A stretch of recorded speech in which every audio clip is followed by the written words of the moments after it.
in that book, I did write about the housing bubble and why I believed it was going to burst, or why I believed there was a bubble. You were right on the leading edge of that. It's going to become much worse. They gave it their best shot, Lauren. Remember, they had Larry, the brilliant Summers, as the head of the economic team. Remember the stimulus programs. Remember under Bush TARP. They've given it everything they can, and they're coming up with goose eggs. So we're only going to see it get much worse. After 42 years of tyrannical rule, Colonel Gaddafi is dead. Britain's secret friend. Tonight, how we colluded with him to kidnap Gaddafi's opponents around the world. Among the international businessmen and the jet-setting playboys is this man, Moussa Koussa. He was one of Colonel Gaddafi's inner circle, a ruthless spy chief trusted with the security of the country and stamping out dissent. When he fled Libya at the start of the uprising, he chose to defect to Britain. Moussa Koussa is responsible for the death of 270 innocent civilians, as well as thousands of his own people as part of the Gaddafi regime. Moussa Koussa is the guardian of many of Libya's secrets. So why, with little explanation, did Britain let him go?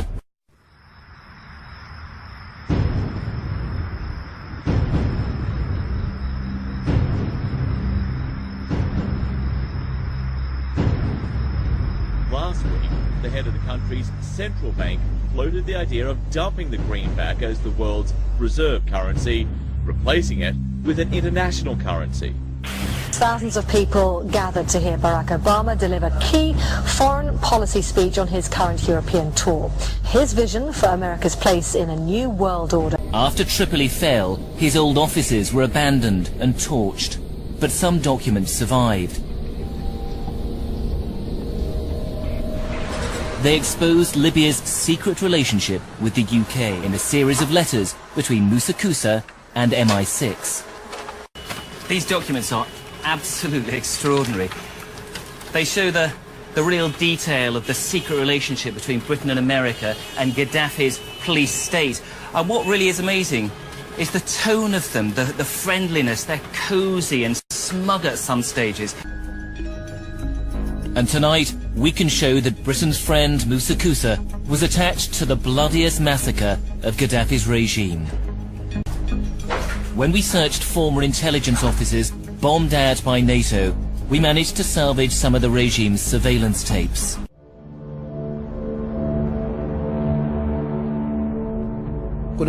We heard screams and beatings, and from 11 to 1:30 we heard continuous shooting. We didn't know what happened exactly and how many were killed. We didn't guess that they killed just about everyone. More than 1,200 inmates were slaughtered that day. It took nearly 3 hours. Abdul Ati only survived because he was hidden by a sympathetic guard. Now Panorama can reveal that one of the regime's inner circle, present as the massacre unfolded, was Moussa Koussa, at the time chief of spies. The man the UK made deals with over rendition, and who gave assurances there'd be no torture, had actually tortured people himself. He crossed the border into Tunisia, and then on to a country he trusted, with whom he'd done grubby business before, the UK. He arrived by private jet at Farnborough Air Base and was then whisked off to a safe house. He was protected by special branch officers and agreed to be interviewed briefly by Lockerbie investigators. His assets in the West were unfrozen. Now he could tap into his significant wealth. According to some, it's about protecting civilians. We must not tolerate this regime using military force against its own people. But some are convinced intervention in Libya is all about currency, specifically Gaddafi's plan to introduce the gold dinar, a single African currency made from gold, a true sharing of the wealth. It's one of these things that you have to plan almost in secret, because as soon as you say you're going to change over from the dollar to something else, you're going to be targeted. There were two conferences on this. one in 96 and another one in the year 2000, called the World Mataba Conference, organized by Gaddafi. And everybody was interested. I think most countries in Africa were keen. Gaddafi didn't give up. In the months leading up to the military intervention, he called on African and Muslim nations to join together to create this new currency that would rival the dollar and euro. They would sell oil and other resources around the world only for gold dinars. It's an idea that would shift the economic balance of the world. Countries' wealth would depend on how much gold they have, not how many dollars they trade. And Libya has 144 tons of gold. The UK has double that, but 10 times the population. It's happened before. In 2000, Saddam Hussein announced Iraqi oil would be traded in euros, not dollars. Sanctions and an invasion followed. Some say because the Americans were desperate to prevent OPEC from transferring oil trading in all its member countries to the euro. Terrorism through proxies, either Syrians living in Syria or foreigner fighters coming from abroad. So it's a new style of war. This is first. So you have to adapt with this new style. It takes time. It's not easy. Okay. And to say this is easy as a normal or let's say traditional or regular war, no. It's much more difficult. Second, the support that that's been offered to those terrorists in every aspect, armaments, money, political, is unprecedented. So you have to expect that it's going to be tough war and difficult war. You don't expect a small country like Syria to defeat all those countries that have been fighting us through proxies just in days or weeks. Changing laws in favor of the banks, and he's not doing anything to stop the banks. He's helping the banks continue to do what they were doing under Bush. So in fact, he's just a continuation of Bush on the subject of markets and finance, which is the most important part of his policy right now. People who voted for Obama wanted real change, and they're getting platitudes, they're getting a lot of nice talk, but nothing in the way of concrete change is taking place. In this town, business as usual. Returning vets could be a risk to our nation. We've got to give them a stake in creating the kind of world order that I think all of us would like to see. And one of the ways it will drive the change is through global governance. I think a new world order is emerging. This is a hoax and a scam which is designed to transfer wealth and power from the private sector to the government sector and from the government of the United States to a world government. And those people who have been yelling, oh, the UN's going to take over global Conspiracy government. theorists. They've been crazy, but now they're right. And who got the money? Hundreds and hundreds of banks. Any bank or that has access to the U.S. Federal Reserve's discount. Tell us who they are. No. You know, financial terrorism. They have the ability to tweak the knob. I am proposing that the Federal Reserve be granted new authority. The ultimate goal of the carbon tax and the cap and trade is to destroy production. This energy tax is the largest tax increase in American history.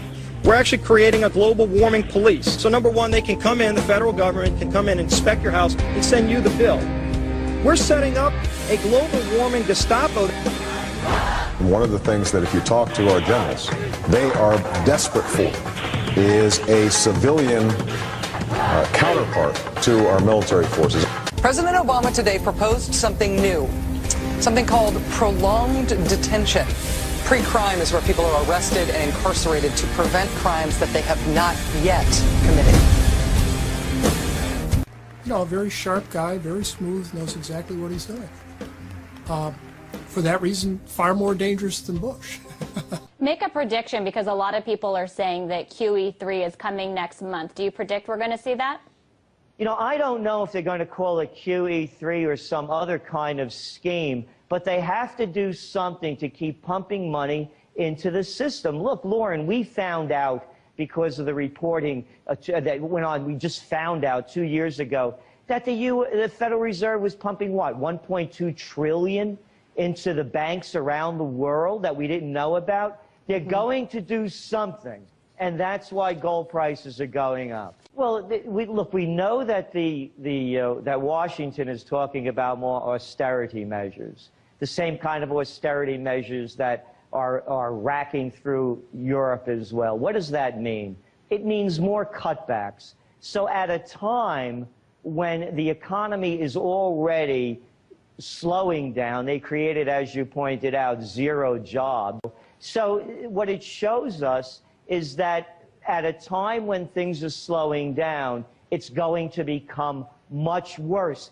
They gave it their best shot, Lauren. Remember, they had Larry the Brilliant Summers as the head of the economic team. Remember the stimulus programs. Remember under Bush TARP. They've given it everything they can, and they're coming up with goose eggs. So we're only going to see it get much worse. The Fed, they're in this thing all the way around. And yet, you want to talk about powerful people.